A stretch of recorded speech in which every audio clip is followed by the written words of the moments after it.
திருச்சிற்றம்பலம். வெற்றிவேல் முருகனுக்கு அரோகராம். ஆடும் பரிவேலணி சேவலென பாடும் பணியே பணியாய் அருள்வாய். தேடும் கயமா முகனைச் செருவில் சாடும் தனியானைச் சகோதரனே. அருணகிரிநாதர் அருளி செய்த திருப்புகழ். இன்னைக்கு நாம் பார்க்க போகிறது அயில் விலோசனம் அப்படின்ட்டு பொது பாடல். 50வது பாடல் ஆவரிசையில் தான் வருது. இப்போ தான் நம்மளுடைய பதிவை முதல் முறையாக பார்க்குறீங்கன்னா லைக் பண்ணுங்கள், ஷேர் பண்ணுங்கள், சப்ஸ்கிரைப் பண்ணுங்கள், ஆல் பெல் பட்டனை கிளிக் பண்ணுங்கள், ஸ்கிப் பண்ணாமல் பாருங்கள். இது தேவாரம், திருவாசகம், திருப்புகழ் அப்படியெல்லாம் இருக்குதா எங்களுக்கு தெரியாது அப்படின்னு சொல்கிறவங்களுக்கும் போய் சேரணும்னு போடுற பதிவு. இதையெல்லாம் தெரிஞ்சவங்க வந்து பார்த்து குறை கூற வேணாம். ஏன்னா எங்களை மாதிரி தெரியாதவங்களும் இதெல்லாம் தெரிஞ்சுக்கணும், பாடணும், படிக்கணும், முருகப்பெருமானுடைய திருவருளை பெறணும் அப்படின்ட்டு போடுற பதிவு.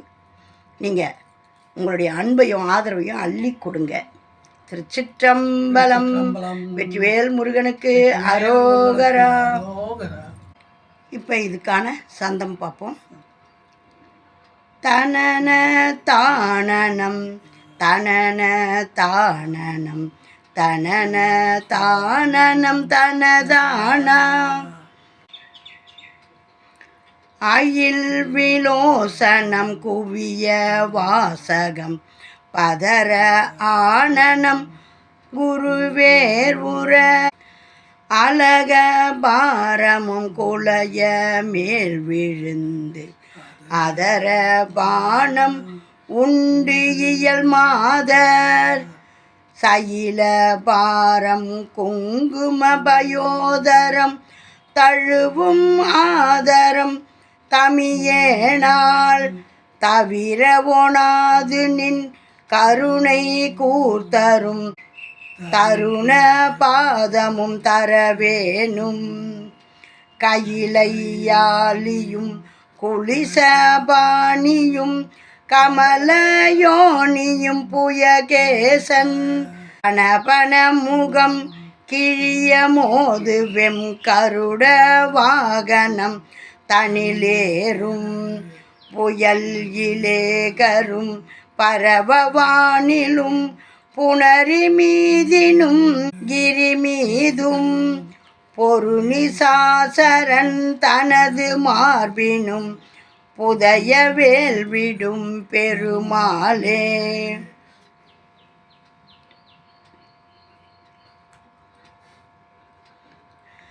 அயில் விலோசனம் குவிய வாசகம் பதர ஆனனம் குருவேர் உர. அழகபாரமும் குளைய மேல் விழுந்து அதரபானம் உண்டு இயல் மாதர். சயிலபாரம் குங்கும பயோதரம் தழுவும் ஆதரம் தமியேனால் தவிர ஒணாது நின் கருணை கூர்த்தரும் தருண பாதமும் தரவேணும். கையிலையாலியும் குளிசபாணியும் கமலயோனியும் புயகேசன். கணபனாமுகம் கிழிய மோதுவெம் கருட வாகனம் தனில் ஏறும். புயல் இலேகரும் பரவவானிலும் புணரி மீதினும் கிரி மீதும். பொருணிசாசரன் தனது மார்பினும் புதைய வேல்விடும் பெருமாளே. புதைய வேல்விடும் பெருமாளே. திருச்சிற்றம்பலம். வெற்றிவேல் முருகனுக்கு அரோகரா. இப்போ நாம் அவங்கள பற்றி பாடியிருக்காரு. அதை விடுத்து நம்ம மீதி சொல் விளக்கத்தை படிப்போம். தழுவ வேண்டும் என்கிற ஆசையை அடியனால் நீக்க முடியாததாய் இருக்கின்றது. இவ்வாசையை நீக்க உனது கருணை மிக்குள்ள இளமை பொழியும் திருவடிகளை எனக்கு தந்தருள வேண்டும். இந்த திருவடிகளை தரணும்ன்றது முருகப்பெருமானுடைய திருவடி தீட்சை நம்மளுக்கு கிடைக்கும். முருகப்பெருமானுடைய திருவடியை அனைவரும் கண்ணில் ஒத்திக்குங்க. திருச்சிற்றம்பலம். வெற்றிவேல் முருகனுக்கு. கைலைக்கு தலைவனான சிவபெருமானும் வஜ்ராயுத கரத்தானான இந்திரனும் திருமாலின் உந்தி தாமரையில் தோன்றிய பிரம்மனும் பாம்புகளுக்கு தலைவனான ஆதிசேஷனுடைய கூட்டமான படங்களின் முகம் அரும்படி மோத வல்ல கொடிய கருட வாகனத்தின் மேல் ஏறும் மேகவண்ணனாம் திருமாலும் தேவர்களும் போற்ற ஆகாயத்திலும் கடல் மீதும் மலை மீதும் இருந்து சண்டை செய்யும் அசுரனாகிய சூரன் மார்பிலே புதைந்து அழுந்தும்படி வேலை செலுத்திய பெருமாளே. பார்த்தீங்களா? திருமாலை புகழ்ந்ததும் இந்திரர்களை சொன்னதும் அவங்களெல்லாம் விடுத்து ஒரே வரியில் முருகப்பெருமானை சொல்கிறார். அந்த அசுரனை கூட புகழ்கிறார். ஆகாயத்திலும் கடல் மீதும் மலை மீதும் இருந்து சண்டை செய்யும் அசுரனாகிய சூரன் அவனுடைய மார்பில் புதைந்து அழுந்தும்படி வேலை செலுத்திய பெருமாளே. ஒரே வரியில் முடிஞ்சு போச்சு. முருகரை பெருமாள், சிவபெருமான், அம்மா, அப்பா, அசுரன் எல்லாரையும் புகழ்ந்து முருகப்பெருமானே அப்படின்னு முடிச்சிடுறார். ஆகையினால் முருகப்பெருமானை ஒண்டியாக முருகா முருகான்னு கூப்பிடாதீங்க. எனக்கு தெரியாததுனால தான் நான் அவ்வளோ துன்பத்தையும் அடைஞ்சேன். அதுக்கப்புறம் இந்த திருப்புகழை பாடி இருந்தால் எப்போவோ நான் இப்போ ஒன்றும் குறையில்லை, எங்கள் அப்பா குறையாக வைக்கலை, இருந்தாலும் சொல்கிறேன். எனக்கு ஏன் முருகர் இப்படி பண்ணாருன்னு ஒன்றையும் பண்ணல, குறை ஒன்றும் வைக்கல, நல்லது தான் பண்ணார். இன்னும் நல்லா இருந்திருக்கலாமே. என் புருஷனுக்கு 28 வயசுலேயே வேலை கிடச்சிருக்கோம் இல்லையா? அப்படி இல்லாமல் நான் இவ்வளோ காலம் அழுது என் புருஷனுடைய இது எடுத்துன்னு போனால் ஜாதகத்தை எடுத்து போனால் தூக்கி போய் போடுன்ட்டாங்க. அப்போ சொல்லியிருக்கேன் இல்லையா? இந்த நவக்கோள்களும் என்ன பண்ணும், எல்லாம் இவங்களுக்கு தானே கட்டுப்பட்டு இருக்கும். இந்த கந்த சஷ்டி கவசத்தில் இந்த 2 வரி மட்டும் நான் நேரம் பாடிக்கிட்டே இருப்பேன். அன்னமும் சொர்ணமும் அன்புடன் ரட்சி, அன்னமும் சொர்ணமும் அன்புடன் ரட்சின்னு. அதுக்கேற்ற மாதிரி எனக்கு அன்னத்துக்கும் சொர்ணத்துக்கும் குறையே இல்லை. அப்படி எல்லாரும் என்ன சொர்ண காமாட்சி வருது பாரு, அப்படியே எப்படி இருக்கிறாங்க பாரு, அப்படியே நகையை மாட்டிக்கின்னு எப்படி இருக்காங்க பாரு அப்படின்னுட்டு அப்படி கண்ணாறு போடுவாங்க. அந்த மாதிரி முருகப்பெருமானுடைய திருவருள் பரிபூர்ணமாக இருந்தது. ஒரு சில இதை முடிச்சுட்டு அப்புறம் நம்ம கதைக்கு போகலாம். இப்போ நம்ம சேர்த்து எழுதின பாடலை இதுக்கான சந்தத்தை மறுபடியும் பாடுவோம். தனன தானனம் தனன தானனம் தனன தானனம் தனதான அயில் விலோசனம் குவிய வாசகம் பதர ஆனனம் குருவேர்வூர் ரலக பாரமும் குளைய மேல் விழுந்ததர பானமுன் டியல் மாதர் சயில பார குங்கும பயோதரம் தழுவ மாதரம் தமியே நாள் தவிரொணாது நின் கருணை கூர்த்தரும் தருண பாதமும் தரவேணும் கையிலையாலியும் குளிசபாணியும் கமலயோனியும் புயகேசன் கணபனாமுகங்கிழிய மோதுவெங் கருட வாகனம் தனிலேறும் புயலிலே கரும் பரவவானிலும் புனரி மீதுனும் கிரி மீதும் பொருணி சாசரன் தனது மார்பினும் புதைய வேல் விடும் பெருமாளே புதைய வேல் விடும் பெருமாளே. வெற்றிவேல் முருகனுக்கு அரோகரா. அருமையான இந்த திருப்புகழை பாடணும். இதை அனைவரும் பாடி முருகப்பெருமானுடைய திருவருளை பெறுங்க. திருப்புகழை பாடுங்கன்னு ஏன் சொல்கிறேன்னா, திருப்புகழ் தெரியாத என்னை பாட வச்சுட்டார். ஆனால் இந்த திருப்புகழுக்குள்ளே எவ்வளோ விஷயங்கள் இருக்குதுன்னு நம்மளுக்கு தெரியலையே. இப்போ படித்த பிறகு எப்படியெல்லாம் தெரியுது பாருங்கள். முருகப்பெருமானுடைய திருவடி தீட்சை நம்மளுக்கு எளிமையாக கிடைக்குது. நம்மளுடைய அருணகிரிநாதர் அருமையாக விளக்கி சொல்கிறார். இதையெல்லாம் கேட்டு முருகப்பெருமானுடைய பெருமையை தெரிஞ்சுக்கிறதுக்கு நம்மளுக்கு எல்லா விதத்துலேயும் உதவக்கூடியது நம்ம திருப்புகழ். நம்மளுடைய வாழ்க்கைக்கும் நம்மளுடைய வழித்துணைக்கும் நம்ம போகும்போது கூட்டிகிட்டு போகிறதுக்கும் நம்மளுடைய திருப்புகழ் இன்றியமையாதது. இதையெல்லாம் பாடுங்க, படிங்க, கேளுங்க. இன்றைக்கி நம்மளுடைய எனக்கு இந்த திருப்புகழ் தெரியாத முன்ன கந்த சஷ்டி கவசத்தை நாங்கள் விடாது படிப்போம். அந்த கந்த சஷ்டி கவசத்தில் நான் பாடுறது இதுதான். நவக்கோள் மகிழ்ந்து நன்மை அளித்திடும் நவமதன் எனவும் நல்லெழில் பெறுவர் எந்த நாளும் ஈரட்டாய் வாழ்வர் கந்தர் கைவேலாம் கவசத்தடியை வழியாய் காண மெய்யாய் விளங்கும் விழியார் காண வெருண்டிடும் பேய்கள் பொல்லாதவரை பொடி பொடியாக்கும் நல்லோர் நினைவில் நடனம் புரியும் சர்வ சத்துரு சங்காரத்தடி. இந்த வரிகளை அப்படியே எந்நேரமும் மனப்பாடம் பண்ணிக்கிட்டே இருப்பேன். நவகிரகம் சுற்றும் போது இதை சொல்லி தான் சுற்றுவேன். என் கணவருக்கு ஜாதகம் சரியில்லை, இதை தூக்கின்னு போய் போடுனார். எழுதினவரே அப்படி சொன்னாருன்னு ஏற்கனவே நான் சொல்லியிருக்கிறேன். அப்போ இதெல்லாம் என்ன செய்யும் அப்படின்னு சொல்லிட்டு விடாது இந்த பதிகங்கள்லாம் பாடி முருகப்பெருமானுடைய திருவருளை பெறணும்னு பாடி எங்கள் அப்பா கிட்ட 2000 வேலை கேட்டேன். 2000 சம்பளம் போகிறோம் எங்களுக்கு. அப்போ நான் கேட்டது 86 நான் கல்யாணம் முடிச்சு வந்தோடனே எங்கன்னா எங்கள் வீட்டுக்காருக்கு 2000 சம்பளம் கிடச்சா போகிறோம், வேலை கிடச்சா போகிறோன்னு சொல்லி 86 கேட்டதுக்கு 2096 கடை வச்சோம் ஓரளவுக்கு சம்பாதனை அதுக்கப்புறம் கடையை மூடிக்கின்னு வந்தவுடனே 2003 என் கணவருக்கு வேலை கொடுத்தார். இந்த அரசு வேலையில் அவர் 4000 ரூபாய் சம்பளத்தில் போய் சேர்ந்தார். அதுதான் இப்போ பென்ஷன் வரலன்னு சொல்லிகிட்ருக்கேன். அந்த மாதிரி என்னுடைய வாழ்க்கையில் நிறைய விஷயங்களை நடத்தி கொடுத்துருக்காரு. இந்த பிஎஸ்எல் அப்படின்ற ஒரு நிறுவனத்தில் நான் வேலை செஞ்சுக்கிட்டு இருந்தேன். அதில் பணமெல்லாம் போட்டு முடங்கி போயிடுச்சு. அதில் என்னை எவ்வளோ பேர் கேட்காதவங்கள பேசாதவங்கள அவ்வளோ பேரும் என்னை அசிங்கப்படுத்தி பேசினாங்க, திட்டினாங்க.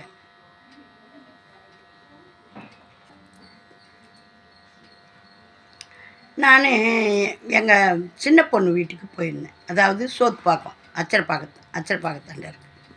அங்கே போனபோது அங்கே பெரும்பேடுன்ற இடத்துல, அதாவது நடுப்பழனி, வடபழனி, நடுப்பழனி, தென்பழனி முருகர் கோயில். எங்கள் மருமகன் சொன்னான், தான் அந்த கோயிலில் முருகர் சூப்பராக இருப்பார் வாங்க. நிஜமாலுமே அவ்வளோ அழகாக இருக்கார். மலையில் நம்ம 10 மலை முருகர் மாதிரி ஒரு முருகர் வச்சுருக்காங்க. அங்கே பாத தரிசனம், அதை நான் வீடியோவே போட்டிருக்கேன். போயிட்டு அங்கே வீடியோவே எடுத்து போட்டிருக்கேன். அன்னைக்குன்னு பார்த்து விசாகத்தினன்னு போயிட்டோம். நாங்கள் என் பொண்ணு சொல்லினே போச்சம்மா, இன்றைக்கி நீ சாமி பார்க்கப்படல, அவ்வளோ அந்த மலை அளவு ஜனம் இருக்குமா, நீ எந்த ஷார்ட்கட்லேயும் போக முடியாதுமா, அந்த அளவு ஜனம் இருக்குமா, இன்றைக்கி நம்ம எப்படி போய் பார்த்துட்டு வர போகிறோமோன்னு. நான் இங்கேருந்தே நான் தான் சொல்லியிருக்கேன் இல்லையா, நான் வீட்டிலேருந்து கிளம்பும்போதே எங்கள் அப்பா அம்மா கிட்ட முருகர்கிட்ட உத்தரவு வாங்கிக்கின்னு தான் போவேன்.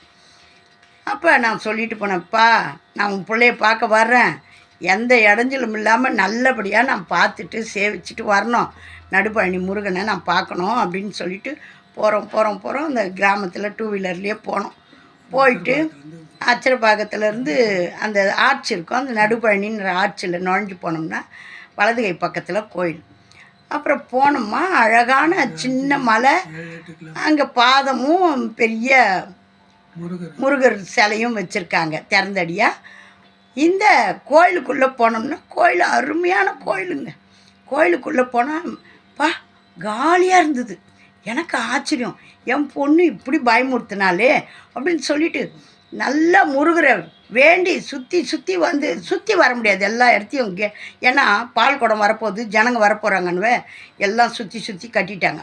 அதனால் அந்த கயத்து மேலே ஏறி வந்து இன்னாண்ட பார்க்கலான்னு வந்தேன் பாருங்க. இந்த பக்கம் நின்று வலது கை பக்கம் நின்று நல்லா முருகரை பார்த்தேன், நல்லா ஆரத்தி பார்த்துட்டு நல்லா பாடிட்டு வந்தேன். சரி இப்படி சுற்றி வந்து இடது கை பக்கம் வந்து தரிசனம் பண்ணலான்னு எங்கேருந்து தான் வந்தாங்களோ தெரிலங்க. ஒரு செகண்டு தாங்க முருகர் பின்னாடி போய் சுற்றி சின்ன சந்நிதி பெருசு கூட இல்லை, அதை சுற்றி இப்படி வர்றதுங்காட்டிக்கும் அவ்வளோ கொண்ட ஜனம். எப்பா முருகரை பார்க்கவே முடியலப்பா, அவ்வளோ பிஸி ஆகிட்டார். ஆஹா முருகா, நான் கேட்டதுக்காக எனக்கு காட்சி கொடுத்தியா, இப்போ உன்னை பார்க்க முடியாதா அப்படின்னு கூட்டத்தில் முண்டி அடிச்சுக்கின்னு சரி இடது பக்கம் வந்துட்டோமே, பார்க்காம எப்படி போகிறதுன்னு ஐயோ இந்த தலையை நெக்கிக்கணும் அப்படி நெக்கிக்கணும் அப்படி பார்த்தோம் பாருங்க. அது சொல்ல முடியாது. அப்புறம் தான் என் பொண்ணு சொல்லிச்சு, பத்தியம்மா நான் சொன்னேன்ல, நீ சொன்ன இல்லை நான் பார்த்துட்டேன்ல, நான் என்ன சொன்னேன், முருகர் எனக்கு காட்சி கொடுப்பார், எனக்கு எந்த குறையும் வைக்க மாட்டாருன்னு. எந்த குறையும் வைக்கல, அருமையாக சேவிச்சுட்டு அதுக்கப்புறம் மலையில் இருக்கிற அந்த பாதத்தை பார்க்குறதுக்கு வந்தோம். அங்கே அபிஷேகம் பெரிய பால் குடம் பூஜை எல்லாம் நடந்துக்கிட்டு இருந்து எல்லாம் பார்த்துட்டு சேவிச்சுட்டு வந்தோம். யாருக்கெல்லாம் வாய்ப்பு கிடைக்குதோ நடுப்பழனி போய் முருகரை வேண்டி பாருங்கள். நல்லா அருமையான முருகர். அந்த அச்சல் பக்கத்துலேயே ரோட்லேயே ஆர்ச்சி போட்டிருக்கோம். அந்த ஆர்ச்சில் நுழைஞ்சு போனீங்கன்னா பெரும்பேடுன்னு சொல்லிட்டு கிராமம் உள்ளே போனீங்கன்னா வலது கை பக்கமே நம்ம எங்கேயும் தேவை நல்லபடியாக சேவிச்சுட்டு வந்தோம். அந்த மாதிரி முருகனுடைய திருவருள் இருந்தால் எல்லாமே நம்மளுக்கு சாதகமாகவும் நம்மளுக்கு துணையாகவும் நடத்துவார். எங்கே போகணுன்றதை நமக்கு முன்னாடி அவருடைய வாகனத்தை நம்மளுக்கு அனுப்பிச்சிடுவார். ஒவ்வொரு முறையும் நிறைய அனுபவங்கள். ஆனால் என் சொந்த அனுபவத்தை நான் அப்புறம் சொல்கிறேன். ஏன்னா கொஞ்சம் காலமாக தள்ளி போட்டுக்கிட்டு வரேன். ஓரளவுக்கு பெரிய பெரிய சிக்கல்லாம் என் முருகப்பெருமான் தீர்த்து வச்சார். நான் ஒரு சில விஷயத்தினால தான் கஷ்டப்பட்டேன். அதை சொல்லவும் முடியல, முழுங்கவும் முடியல. அது ஏன்னா பர்சனல் சொல்லக்கூடாது. அப்படி ஒரு துன்பத்தெல்லாம் என் முருகப்பெருமான் என்னை ஓடி வந்து காப்பாற்றினார். என்ன சொல்லுவாங்க, என் ஆணவத்தினால கெட்டேன்னுட்டு. ஒரு சின்ன விஷயத்தால் நான் ஆணவத்தினால கெட்டேன்னா என்ன பண்ணேன், ஒன்றும் இல்லை. பணம் போட்டு வச்சுருந்தேன், இந்த மாதிரி டெபாசிட் பண்ணி வச்சுருந்தோம். அந்த டெபாசிட் பணம் திரும்ப வர்றதுக்கு வழியே இல்லை, இன்னமும் வரல. அதாவது பிஎஸ்எல்ல நான் கொஞ்ச காலம் வேலை செய்துக்கிட்டு இருந்தேன். அதில் போய் மாட்டின பணம் பூரா வரவே இல்லை. அப்போ ஒருத்தர் என் கூடவே நாங்களும் கோயிலில் பணி செய்யும்போது அவரும் பணி செய்வார். அவர் சொன்னார், முருகருக்கு 10,000 கொடுக்குறேன்னு வேண்டிக்க கனிகா இதை கட்டுறதுக்கு அப்படின்னாரு. அப்போ நான் முழுக்க எங்கள் அப்பா மேலே அடிக்டாக இருந்தேன், சிவபெருமான் மேலே அடிக்ட் ஆகிட்டேன். சிவபெருமான் தான் இனி எந்த ஒரு இதுவும் நான் இது பண்ணுறதில்ல, எங்கள் அப்பனே தான் எனக்கு அப்படின்னு சொல்லிட்டு இருந்தேன். அப்போ அவர் சொல்லும்போது இது என்னுடைய ஆணவம் தானே, அதனால தான் எனக்கு அதை சொல்லக்கூடாதுன்னுட்டு நம்ம என்ன பண்ணேன், கொடுக்குறேன்னு சொல்லு, அந்த பணம் சீக்கிரம் வந்துடும்னாரு. ஆனால் எங்கள் அப்பாவுக்கு தான் செலவு பண்ணுவேன், நீங்கள் என்ன முருகருக்கு செய்யின்னு சொல்கிறீங்க அப்படின்னு சொல்லிட்டு சொன்னேன். அது சொன்னேன், அது தவறுன்றதே எங்கள் அப்பா எனக்கு முழுக்க உணர்த்திட்டார். அதை நான் உணர்ந்த பிறகு நான் முருகப்பெருமான்கிட்ட மன்னிப்பு கேட்டுக்கிட்டேன். தெரியாமல் அறியாத புள்ள தெரியாமல் செஞ்சுட்டேன். இப்போ நம்ம குழந்தை கூட தான் நம்மக்கிட்ட எவ்வளோ தவறுதல் பண்ணுது, நம்ம என்ன அதையவா குற்றமாக கொண்டுக்கிட்டு இருக்கிறோம் இல்லையே. நம்மளே மனுஷனான நம்மளே மன்னிச்சு குழந்தையே நம்ம சமாதானப்படுத்தி, அது தப்பு செய்ததும் இல்லாத அதை நாம் போய் நம்ம இது பண்ணுறோம், கொண்டாடுறோம். சரிம்மா சரி இனிமேல் இப்படி செய்யாது அப்படின்ட்டு நம்ம கொஞ்சறோம். அப்படி மனுஷனுக்கே இந்த இயல்பு இருக்கும்போது தெய்வம் நம்மளுக்கு எப்படி துணை செய்யும் இல்லையா அப்படின்னு சொல்லிவிட்டு அப்புறம் நான் முருகா, நான் சொன்ன தப்பு தான், நீ தான் அப்பா தான் புள்ளன்றது எனக்கு தெரியாது. ஏன்னா இந்த புராண வரலாறுகள்லாம் எடுத்து படித்த பிறகு தான் யார் எப்படி வந்தால் என்ன விஷயம்னு அதையெல்லாம் உணர்த்துறதுக்கு தான் என்னை கொண்டு வந்து இப்படி விட்டார் போல். 35 வருஷமாக எங்கள் அப்பனுக்கே பணி செய்துக்கிட்டு இருந்தேன். உழவார பணி செய்கிற திருநாவுக்கரசர் உழவார பணி செய்தார். அவர் உழவார பணி செய்தாருன்றது எனக்கு தெரியாது. இந்த ஐயரு எந்நேரமும் ஏன் நம்மளை சிடுன்றாரு அப்படின்னு சொல்லிட்டு வெத்தலை பாக்கு பழம் இதெல்லாம் பிரித்து பூ எல்லாம் எடுத்து கொடுக்கறதுன்னு அப்படியே ஆரம்பித்து முழுக்க முழுக்க தொண்டு செய்கிறதுக்கு இறங்கிட்டேன். 30 வருஷமாக விடாமல் எங்கள் அப்பா அம்மா முருகருக்கு எந்த ஒரு அபிஷேக வேலையாக இருந்தாலும் அங்கே நான் தான் இருப்பேன். துர்க்கைக்கு முழுக்க முழுக்க செய்வேன். அந்த மாதிரி செஞ்சுக்கிட்டு இருக்கும்போது நான் அப்படியே இருந்து நேராக வந்து அப்பா கிட்டே வந்துட்டேன். அம்மாவையே பாடிக்கிட்டு இருந்தேன், அப்பா கிட்டே வந்துட்டேன். 2011 அப்பாவே சரண் அடைஞ்சிட்டேன். அம்மாவை கூட ஏன்னா அம்மா இட்டுன்னு வந்து அப்பா கிட்டே விட்டாங்க இல்லையா, அப்பா மேலே பாசம் அதிகமாகிடுச்சு. எனக்கு சின்ன வயசுலேருந்தே அப்பா பாசம்தான், இருந்தாலும் பயம். அம்மா கூட்டின்னு வந்து விட்டதுனால எங்கள் அப்பாவை நல்லா உணர்ந்துட்டேன். எங்கள் அப்பாவோட அப்படி மெட்டாயிட்டேன். அப்புறம் அவர் வந்து திருப்பி என்னை முருகப்பெருமானண்ட இது மாதிரி திருப்புகழ் பாடுமானும் போது தான் இதெல்லாம் கொண்டு வந்து என்னை வலியுறுத்தி இதெல்லாம் இப்படியெல்லாம் வரலாறு இருக்குது பாடு. எனக்கு கந்த புராணம் தெரியுமா, சொந்த புராணம் தெரியுமா? என் சொந்த புராணம் தான் தெரியும், கந்த புராணம் தெரியாது. அந்த கந்த புராணம், சுப்பிரமணிய புஜங்கம், சுப்பிரமணிய திருவிருத்தம், குமரகுருபரர், பாம்பன் சுவாமிகள், இவங்கெல்லாம் யாருன்னே எனக்கு தெரியாது. இவங்களை எல்லாம் என் கண்ணில் காமிச்சு இவங்களையெல்லாம் கொண்டுகிட்டு போய் சேருன்னு சொல்லி என் முருகப்பெருமானும் சிவபெருமானும் எனக்கு வேலை வாங்குறாங்க. எங்கள் அப்பா சொன்னார், முருகப்பெருமான் என்னை வழி நடத்துகிறார். ஆகையினால் இதையெல்லாம் பாடுங்க. நம்மளுடைய வாழ்க்கையில் நமக்கு துணையாக வருவார். அவருடைய வரிகளே பாருங்கள், நம்மளோட கூடையே வேல் கொண்டு வருவான் முருகன். நம்மளுடைய வேல் நம்ம அவர் கையில் பிடிச்சிக்கிட்டு நடக்கிறதாவே நீங்கள் நினச்சி பாருங்கள், நம்ம கூட தான் இருப்பார். நான் ஒவ்வொருத்தருக்கும் சொல்கிறது இதுதான், முருகப்பெருமானை பரிபூர்ணமாக நம்புங்க. பரிபூர்ணமாக கண்ணை மூடிக்கிட்டு அவர்கிட்ட ஒரு வேலையை கொடுத்துட்டு, முருகா எனக்கு யாரும் இல்லை, நீ தான் இதை நடத்தி வைக்கணும் அப்படின்ட்டு அவர்கிட்ட ஒப்படைச்சிடுங்க. அவன் வந்து எல்லாத்தையும் சிக்கறுத்துருவான்.